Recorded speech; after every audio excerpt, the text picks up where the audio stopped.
Okay.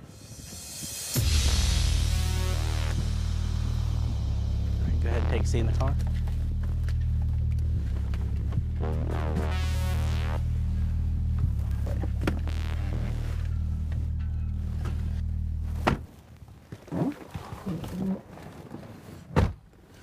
Now this seat here is not a seat that I want you to be in, because if you're sitting in that seat, it's no longer a school issue, it's a law enforcement issue.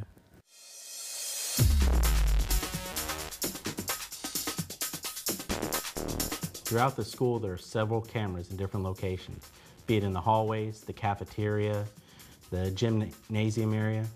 What these cameras do is they afford me the opportunity to not only watch what's going on throughout the school when I'm not available out in the rotunda. Most of you will notice that I'm out in the rotunda, but when I'm not, I'm able to sit in my office and I'm still able to monitor the school to ensure that it's safe.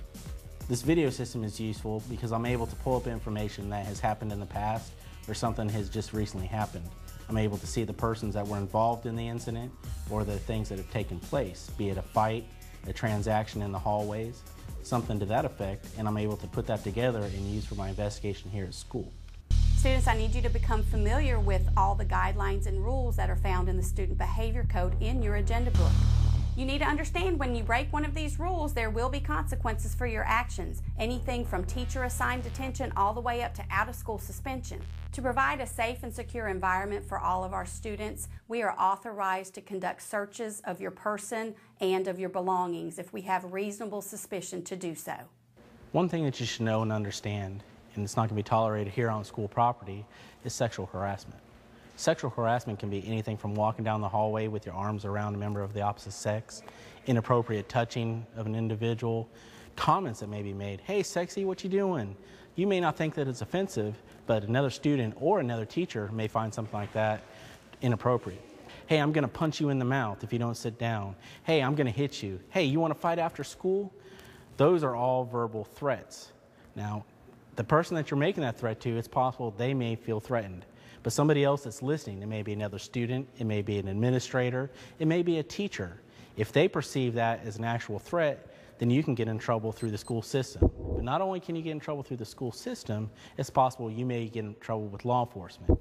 If you have any type of physical contact, a physical threat, to where you actually punch somebody, not only are you going to get in trouble through the school system discipline-wise, you are going to get in trouble law enforcement-wise.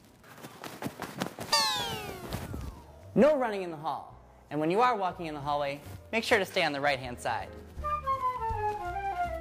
A very important thing that you should remember, the rules that are covered within your handbook and that you see on this video, not only are you here accountable here at school, but you're also held accountable after school functions such as your sporting events, football, soccer, baseball. You're also responsible at the bus stops, outside of the school and off of school property, the buses. There is same rules apply on the buses. It's an extension of this school. To ensure your safety at school, absolutely no horseplay, fighting, wrestling, or childish behavior. And no throwing any objects. Be sure to report all injuries, no matter how small, to an instructor. Now during the class exchange, my reason for being out here is to ensure that the students go from class to class safely. The things to remember is while you're changing from class to class is you need to make sure that you keep your hands to yourselves. Guys, keep your hands off the ladies. Ladies, keep your hands off the guys. Make sure that there's no horse playing and there's no fighting.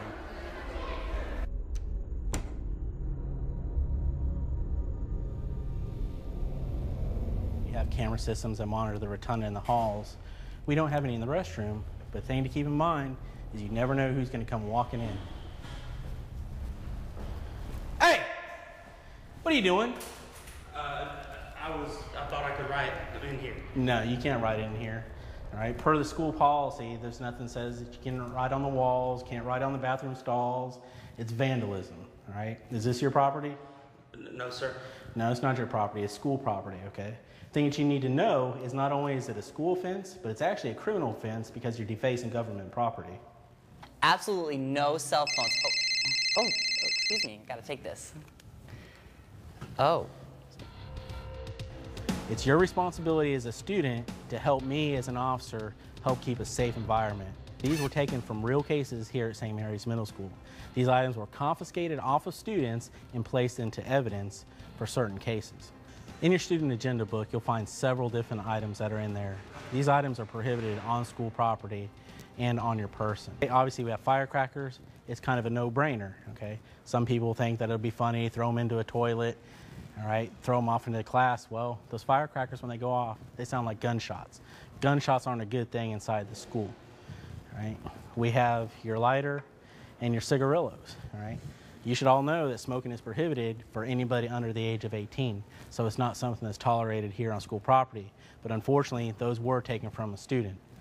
You have various types of knives, your utility type tools, your little Leathermans, your pocket knives, scissors, right? Scissors are a prohibited item inside your student agenda book. If scissors are needed, your teachers will provide them for you. Another prohibited item here on school campus is these small utility tools. Yes, you may think it's harmless, but it still has pointed objects on here, still has small knife blades, and they can be used as a weapon. I understand that sometimes you may forget it's in your pocket over the weekend, be it you came back from hunting or fishing and you use these types of tools. That's fine out there on the weekend, but once you step through those doors, you bring it here on campus, it is prohibited and you can get in trouble through the school and through law enforcement. Prescription pills, that it is illegal. It's a violation of school policy and is also against the law. Now you may think, oh, it's only a prescription bottle, no big deal. Well, the big deal happens, and we had an actual case here with some students brought prescription drugs from the house, didn't know what they were, heard that they thought it might make them feel better. Well, now that student is handing off pills to other students, thinking, hey, this tastes good, or this is going to make you feel good. Well, the thing about it is, do you really know how it's going to make that person feel? Are you a doctor? Do you know what kind of side effects that that person could have? No, you don't. Well, what ended up happening is they passed off these pills to another student, and next thing you know, 2 students are going to the hospital because of the reactions that they've had. Things to keep in mind. Alcohol, yes, it looks like a Dr. Pepper bottle, but a student actually had this bottle and it was filled with alcohol, it wasn't Dr. Pepper, inside a school function. We already talked about school functions, right? You can be held accountable for inside the school function. Student had alcohol inside this bottle, got in trouble through the school discipline-wise, and also got in trouble for law enforcement reasons. Bullets, self-explanatory, not allowed, even if you think it's a little cool thing to show. It's not going to be tolerated on school property. Airsoft guns, it looks harm enough, right? But this was confiscated off a student, right? This is an airsoft. You can see the orange tip that's on here. More than likely, an officer is going to be able to tell. But you look at this BB gun here, well, to me, it looks like a real gun. So if you're walking down the halls with this in your hand, I have a split decision to make. Is that a real gun or is that not a real gun? I'm here for your safety and the safety of the rest of the students and the faculty. So don't put me in the position to where I have to make that judgment call. Ultimately, it's your responsibility as a student to make sure that you don't bring any of the prohibited items that are on your student agenda book. My job here is to ensure that you have a safe environment so you can learn and you can have fun while you're here at school. One of the things I do here is work with the Ombudsman program, which is our alternative education program here in Camden County. There are 2 ways that you can be placed at the Ombudsman school.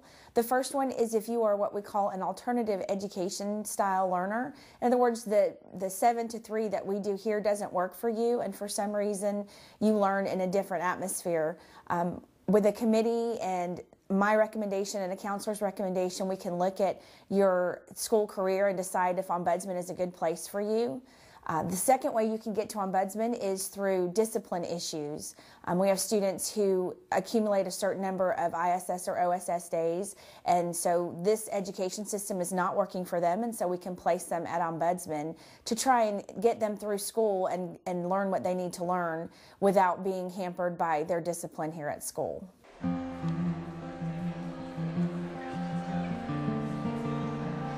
I know we've covered a lot of information with this handbook, but now it's up to you guys to bring this home and share this information with your parents. And once you guys go over the rules and regulations together, you're going to go ahead and fill out this paperwork and sign it. With all the rules and regulations that you've learned, you're sure to have a successful year here at St. Mary's Middle School.